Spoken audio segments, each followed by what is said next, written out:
That in itself is also a public safety concern.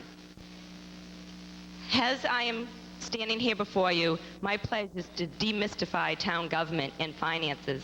That's what I do in my occupation.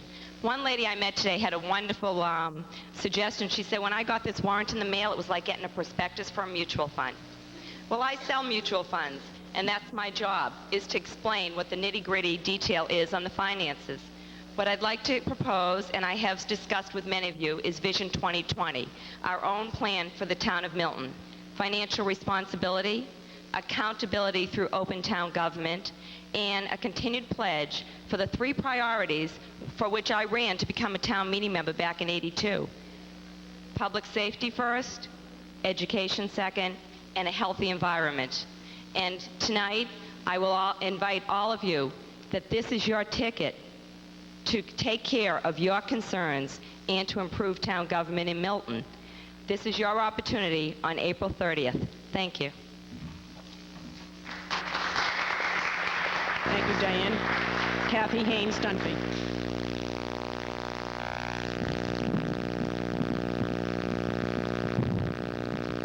Good evening.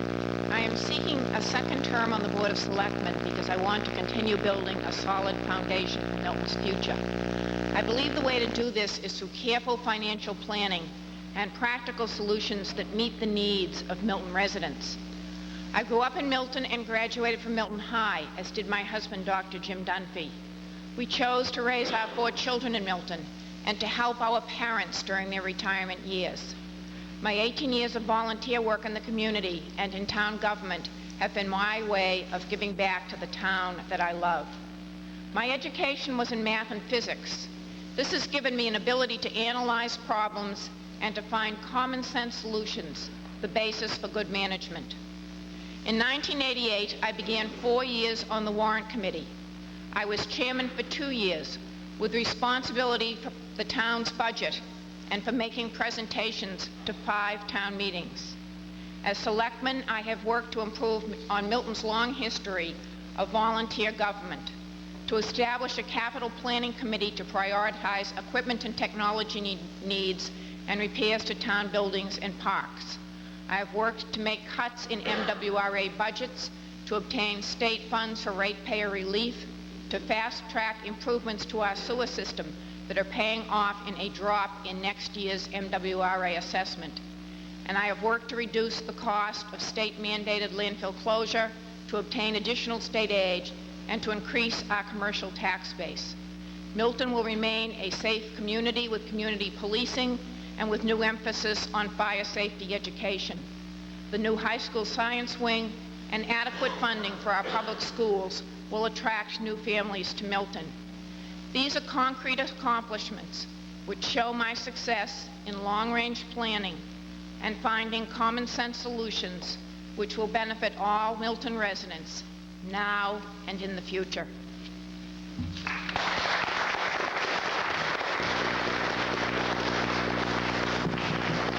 Thank you, Kathy. Now we will have the league question. Article 26 in the warrant refers to sewer construction in the Forbes Road area. The proposal is to fund the $635,000 cost, 50% through town funding and 50% through contribution by abutting residents. Do you support this plan and why? Okay, the question is regarding Article 26 in the town warrant regarding the sewer at Forbes Road, which is estimated to cost $635,000, one half of which would be paid by the town and one half by the neighboring abutters. What is your opinion of this? And this will be Diane DiTullio Agostino first. Article 26 has been addressed by the Warrant Committee, and their research on how past projects like this have been handled referred to the Silverbrook, and the numbers that they presented would give us the same proportionate payment. My concern with Article 26 is that it took so long for the town of Milton to address that problem. In 1988 and 1989, you'll read in the annual report that they knew these houses were hooked up. In fact, one resident up there told me that 25 years ago, the federal government could have paid for the whole project, and she herself had walked that neighborhood with a petition. If indeed the problem was there and it wasn't addressed, it's obviously probably going to cost us more. However, I must say that enterprise funds which I've proposed under water and sewer, if we took a better look at how we were currently collecting water and sewer money throughout the town, maybe there would have been some planning for this at this time. However, the enterprise funds that I have proposed have been staunchly opposed by the town government currently in existence. I just spoke last night to someone who actually was involved in writing that law. We, the residents of Milton, pay taxes to the state. Officials at the state level are being paid for by us. Shouldn't we reap the benefits of their experience and advice? Lawyers and accountants came together, the top professionals. They recommended enterprise funding.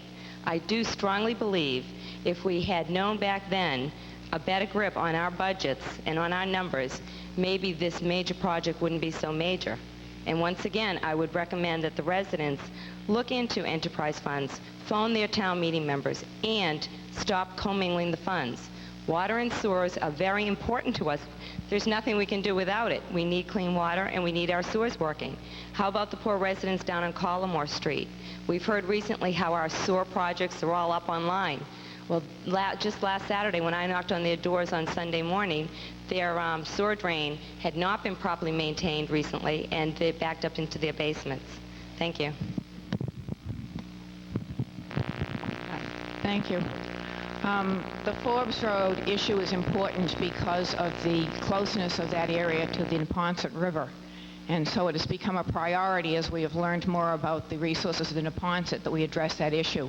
In addition, Title V has made it necessary for some of those neighbors to address the issue promptly. And the building of a sewer is probably the best way to go about doing this. Mrs. Agostino has referred to the precedent of the town paying 50% and the abutters paying 50%. And that seems to be a fair method because it is important that we work together as a community. Some of these neighbors may never use Kelly Field, and yet their tax dollars are going to improve Kelly Field along with state funding, and we do hope to get state funding to help us with the Forbes Road project as well. So I think the issue of working together as a community to address community problems is important. With regard to enterprise funds are an accounting method. We already have enterprise funds for water and sewer. We have recently changed our accounting method in town, and we can separate out, and you can see them in the warrant, the enterprise funds. And I actually have, if I can pull them out, different spreadsheets now that are available. That one's for sewer. That one's for water. Enterprise funds are a good accounting method, but accounting methods don't fix pipes. When Boston chose in 1993 to change their accounting method, they did not use the state statute that Mrs. Agostino has referred to. They used one that they felt was more appropriate to Boston. We have enterprise funds, not the same statute she's mentioning, already in existence, one since 1902, one since 1982. Her method is fine, our method is fine. Ours gives us a little more local flexibility, and I think that's why the Warrant Committee is supporting it.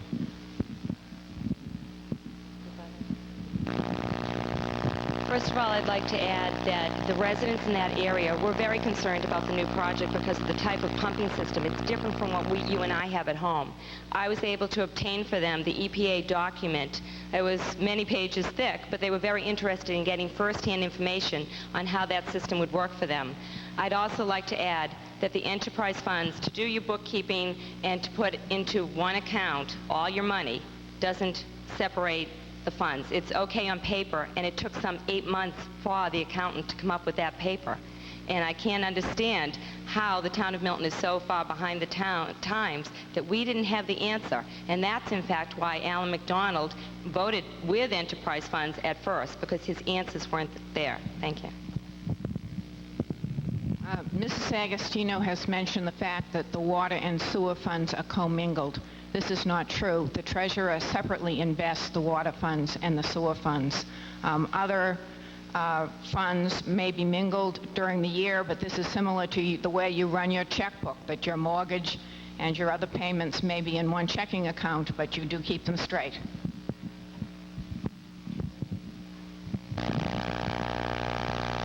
Questions from the floor?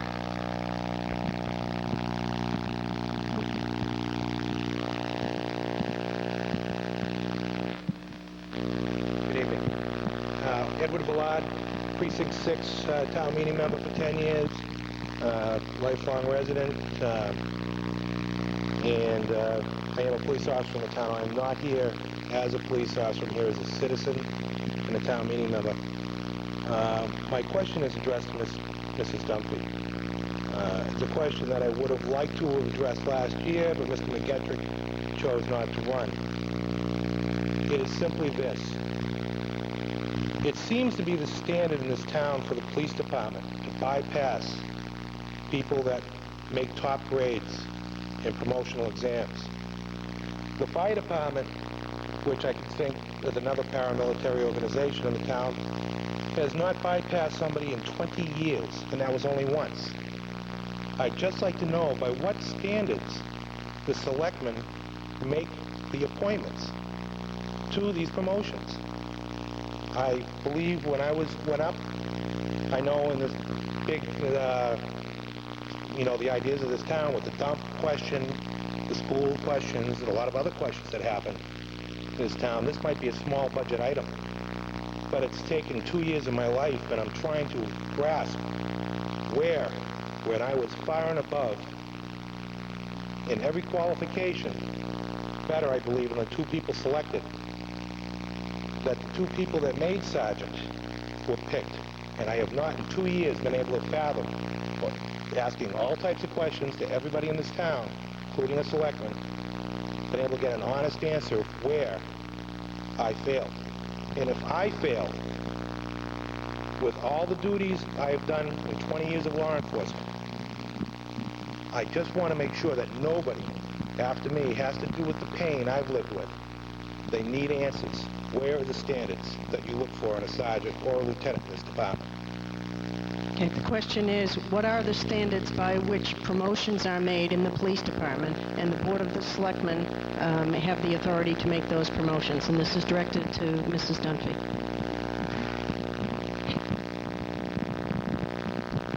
Folks, are you okay? No pratfall, please. First of all, Ed Rillard, I want to say very clearly that in my eyes, you have not failed. You're a good police officer. I truly mean that. I'm not here. I'm really not here as a police officer, just a town meeting member asking a question, really. But it's a question about your position as a police officer and not having received the promotion. And a dozen other officers that have been bypassed also. But I do want to say that you did not fail. In the fire department, decisions are made by the fire chief under the strong chief law. In the police department, the decisions are made by the Board of Selectmen, usually, almost always, on the recommendation of the chief of police. We consider other things beyond test scores. It becomes a very, very difficult decision, as all personnel decisions are difficult. But in looking at all overall pictures, we were required to make these very difficult decisions. It is probably the hardest job on the Board of Selectmen, because every time the situation comes up, we have a number of people, and we cannot choose more than one or two or whatever the requirement is at the time. But we did not look at you as a failure. We looked at all of the officers, and we made the best decisions that we felt were appropriate at the time. It's evasive. I'm just asking what the standards were. I think you know the standards, and I think in each one of these cases where we do not appoint the person with the top score, we make a written report to the state on why we chose another officer, and I believe that information is available to you. There's a sergeant that's currently fighting and has been fighting for years that was bypassed 5 times for lieutenant. It's cost him thousands of dollars and years of his life. I don't feel that I should have to go through that if I can try just to get an honest answer from my town government. And this is the same stonewall I've been getting for years. The job of the selectmen is to make the decisions that we feel are best for the town.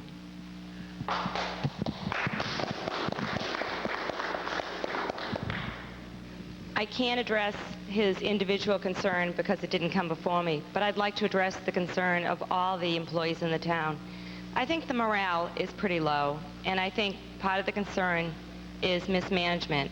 I think we need to show greater respect for our employees because they are the workers of the town. They're there providing the services with the limited tax dollars. And I do believe the post of town manager might improve the situation because we can have better working among departments so that we don't have to have this type of grief publicly displayed. I think our employees should be commended for the job that they do under the circumstances that they're currently in, and I strongly would work to better that because we'll only be bettering the quality of life here in Milton.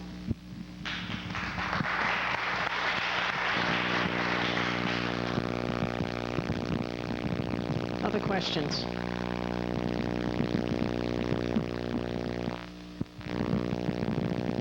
Good evening. My name is Charles McCarthy, and I'm a member of the Warrant Committee. This year, the Warrant Committee is going to be recommending that town meeting place $500,000 in a stabilization fund that will require 2/3 of the vote of town meeting to expropriate for any specific purpose. In addition to that, we're recommending that we leave $100,000 in free cash. Could each of you address whether you think this is a good idea, and if so, why? And if not, why not? Okay. The question, which will be going to you, Diane, first, is the Warrant Committee has recommended $500,000 in a stabilization fund, which would require a 2/3 vote of town meeting to spend that money, and also $100,000 in free cash. What is your opinion of this recommendation? Thank you for that question. I feel like I'm talking to a client tonight because that's something I always recommend.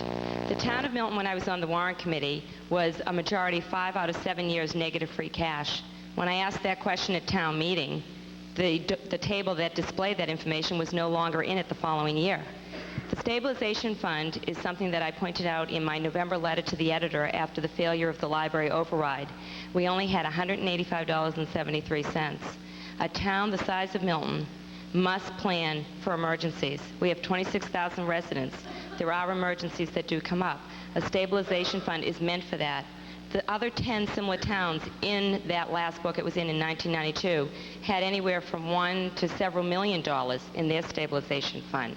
I strongly would recommend that town meeting continue to support that, as well as look back into their own budgets and start bringing us into the year 2000.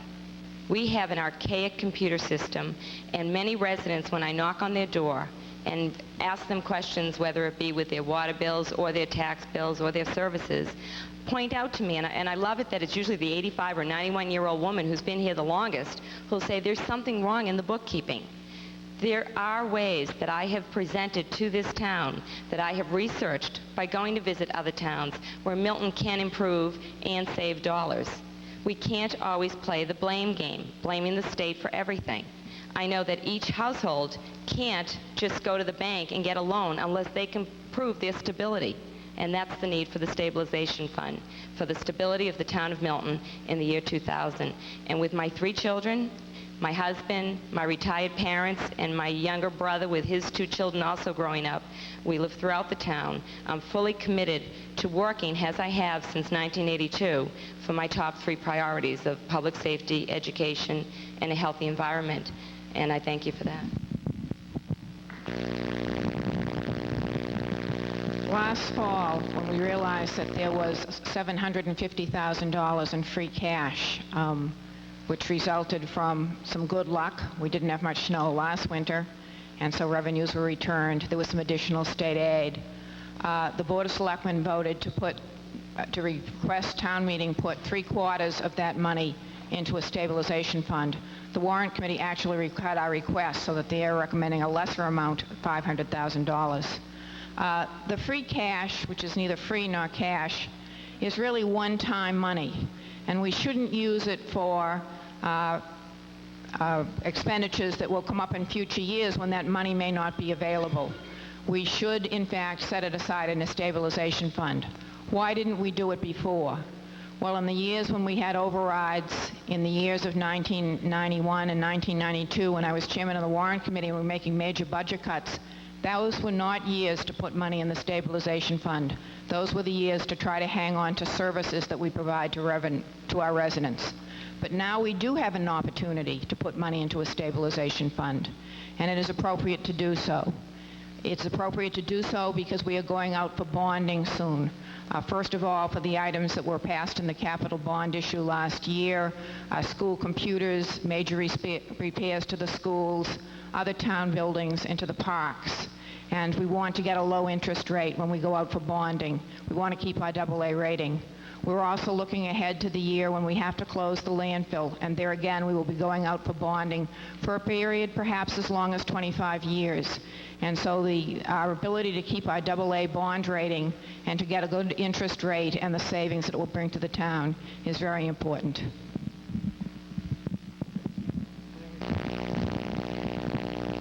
Why would anyone put themselves through this for 3 years?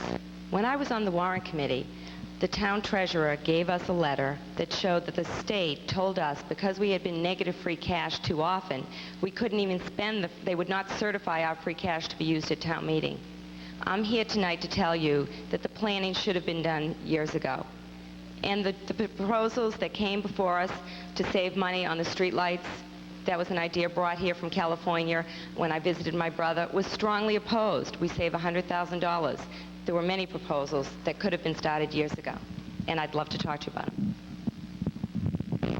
First of all, Diane, I don't think it's fair for you to take credit for the street lights because those savings were achieved before you became a member of the board. Secondly, there were 2 years when the situation in town was so bad that the state would certify free cash that accumulated during the year for use at town meeting.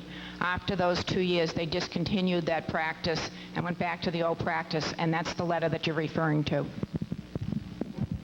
Ladies and gentlemen, I see Jimmy Milton standing up, and he was chairman of the board back then. I will only tell you that when I came back from California and made the proposal to Mike Barrington, they yelled at me. They told me, Milton can't do that.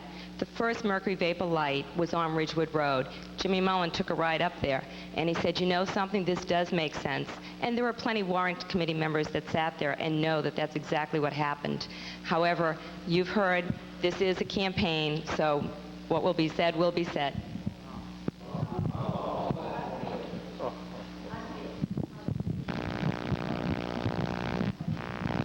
Questions?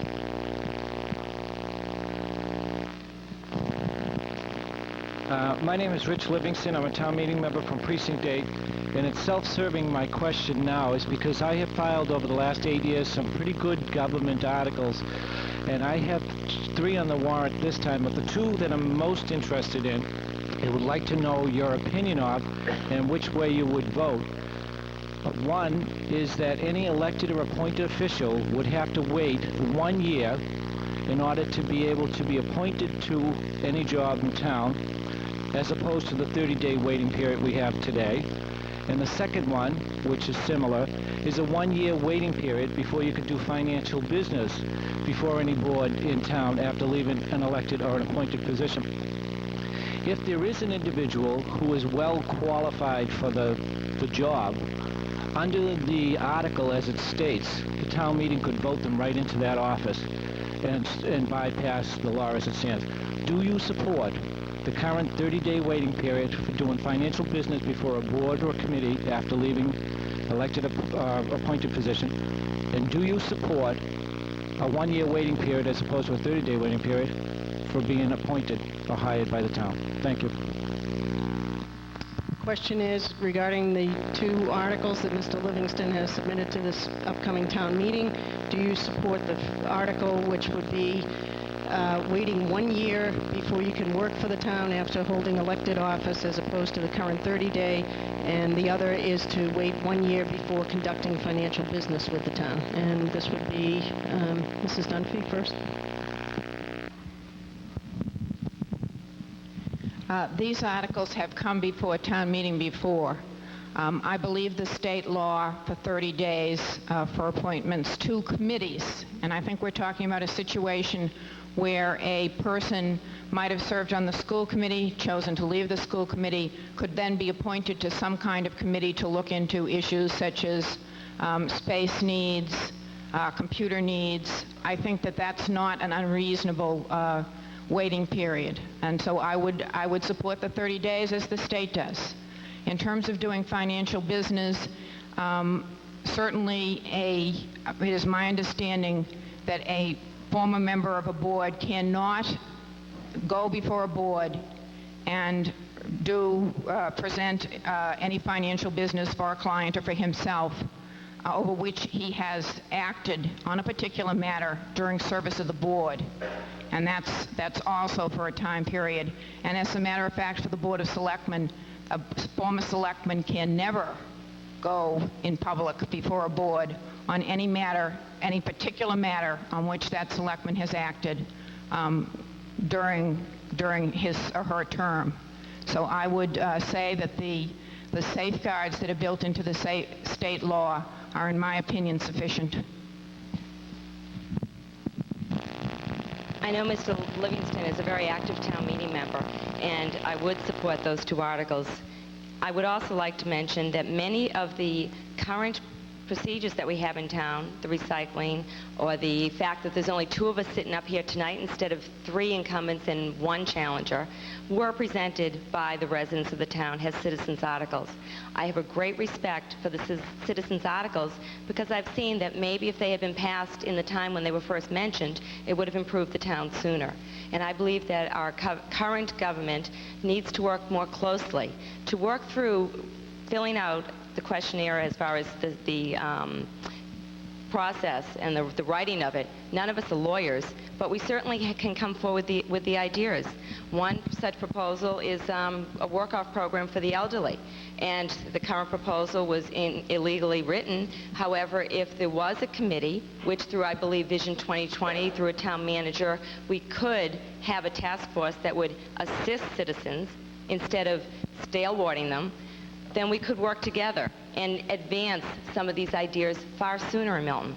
I think the recycling, we're such a success story with 43% of our residents recycling. They deserve all the credit in the world. And I know, in fact, it was the League of Women Voters, some of these very women in this room, who worked to promote that years and years before it was ever implemented.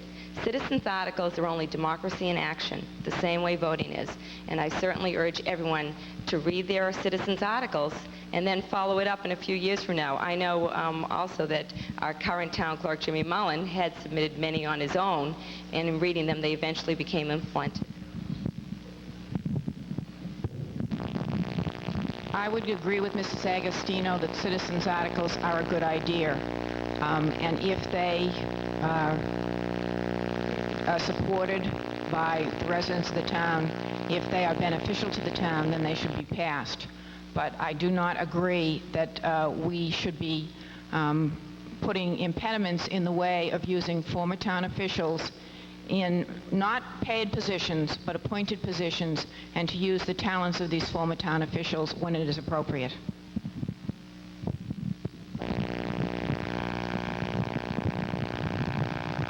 Thank you. I have a lead question since no one seems to be coming forward. Oh, I'm sorry. Okay. We're at the end of our time, like within 5 minutes. Okay, we have 6 more minutes to go. Yeah, whatever you want. Okay, all right, we'll try one more, Lee. After the election, the campaign slogans and rhetoric will be over, and it will be time to govern. Whoever is elected will be one member of a 3-member board. It will be important for the person who is elected to work well with the other members of the Board of Selectmen to lead the town. Using specific examples from your past, tell the voters how well you work with others and what things you have been able to accomplish as a member of a team. Have you been chosen by your peers in the past to lead any of the teams that you mention? Remember, be specific and talk about your past, not promises of what you will do in the future. So it's basically, what is your skill in working with a team and leading a team? And this question, I believe it will go to Mrs. Agostino first. Thank you. As I pointed out earlier, I was appointed to the Warrant Committee not just 3 years, but an additional 4th year. And many of my colleagues appreciated the research work I did. I do dwell into the facts, and I do dwell into the numbers. Once again, I would point out to my occupation being to educate. In order to educate the public, you have to know your facts.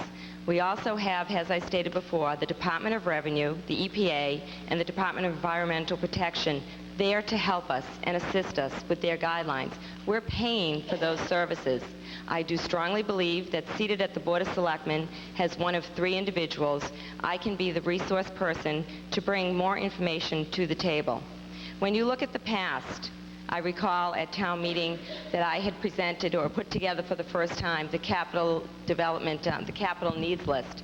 Mrs. Dunphy and I had sat on the committee, and year after year I was very concerned that we looked at each department separately. We would purchase a computer for the cemetery before we had a computer for the police department. And I know, the strong line, we're tracking the dead people, but we don't know where the criminals are. And then I looked, too, at some of the other items that came up as far as capital needs. There was no priority list back then, and I had been asked to put together that list and did so. I also would point to the fact that 10-year spreads. I remember John Cronin coming down, and I had done 10-year spreads of each town department from 82 to 92 to see exactly where each town was in terms of increases.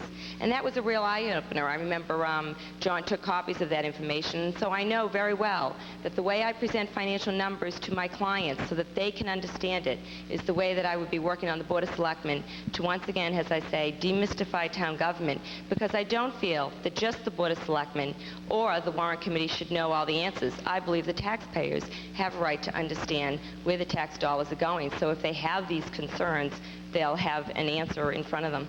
And I think we could start. Thank you.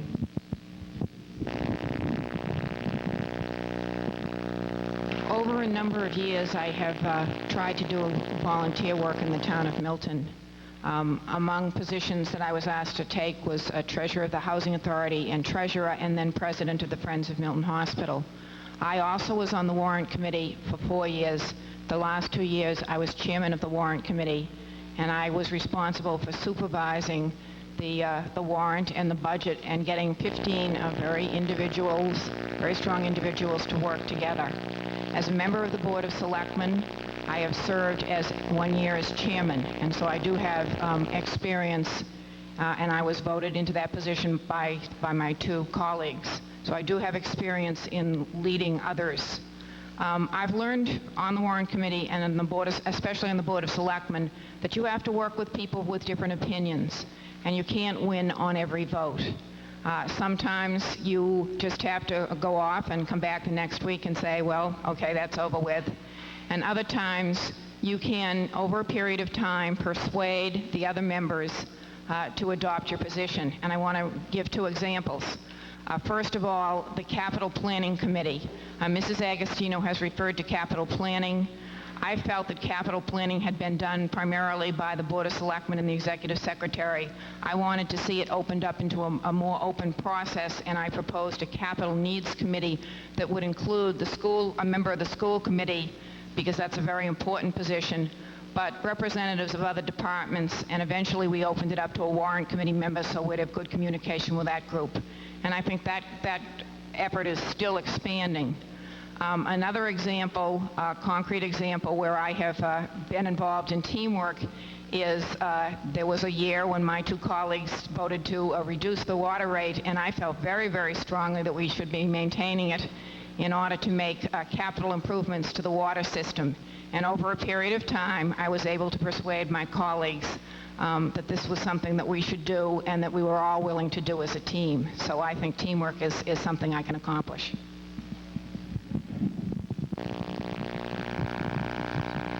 Okay, we will now move to closing remarks, and each candidate has 3 minutes, and we'll begin with Mrs. Agostino.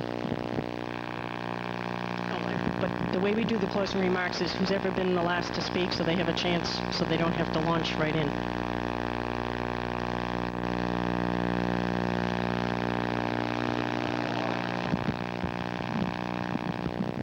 just used to the other debates.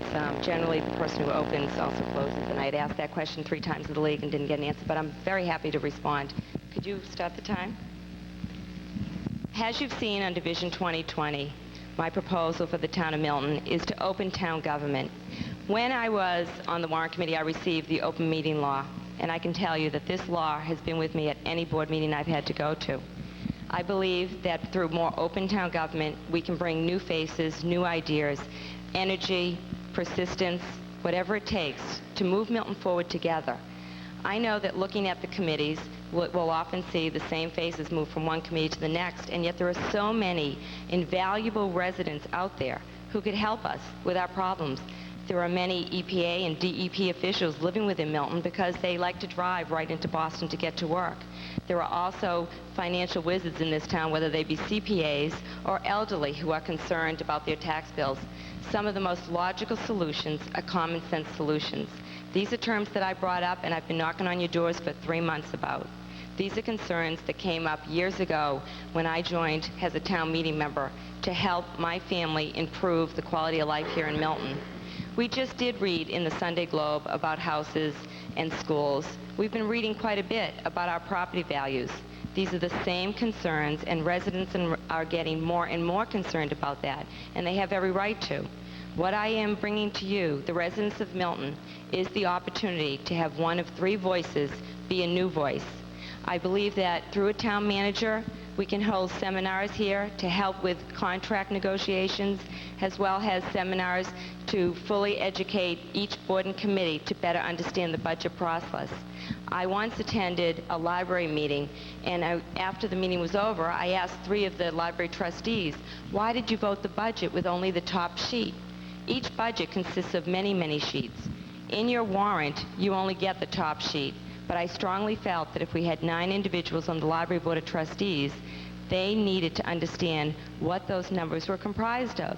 In fact, the 3 members who are still there today called for an emergency meeting, and they did review the whole budget. I am thrilled that the town is moving forward with the library and selling some of the artwork. These were the same issues that were discussed in the past. I'm thrilled that the citizens of this town do have a choice on the ballot when it comes to the Board of Trustees for the library, whether it comes to the schools, and once again, the Selectmen. As I remember recalling just 3 years ago in the Globe, it's not often that people do contest for a seat of Selectmen, and I've worked 3 hard years to bring you, the residents, the information, and now it's your decision. As I say, this is your ticket, and all it needs to be done is be validated on April 30th, and I trust that you'll come out and vote. We shouldn't just come out and vote when there's an override issue. We should come out and vote to see who's going to take care of the day-to-day operations in the town of Milton. Thank you.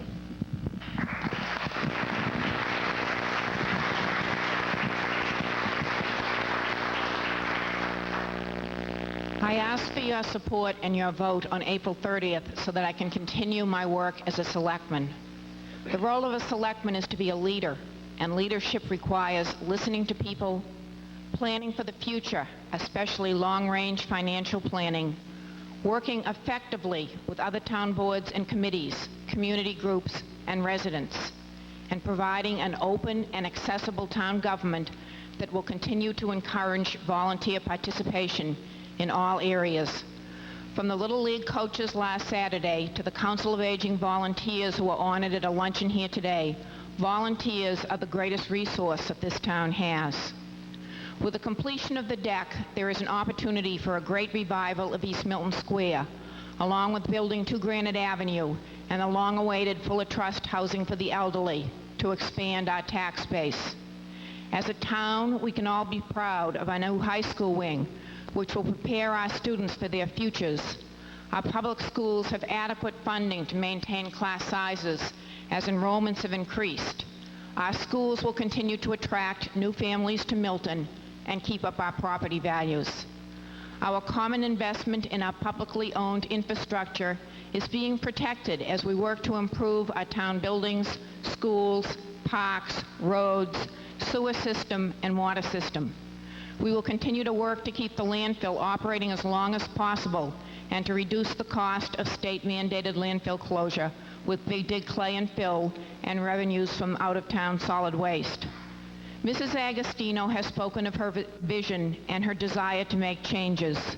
The kind of changes and long-range planning she is suggesting is well underway. Repairs to our town buildings and parks and the town's 5-year financial plan, which has been presented to all departments, are examples of this planning. Professional management already exists. Milton has a long history of sound financial management. Our continued AA bond rating is proof. And our long history of qualified volunteer government, open to all, is a great strength that needs to be nurtured. It is easy to criticize and to question every decision. It is far more productive to bring people together, to work constructively, and to find answers. You have seen the results of my vision and my ability to make positive changes. I once again ask for your support and for your vote so that together we can continue building a solid foundation for Milton's future. Thank you all.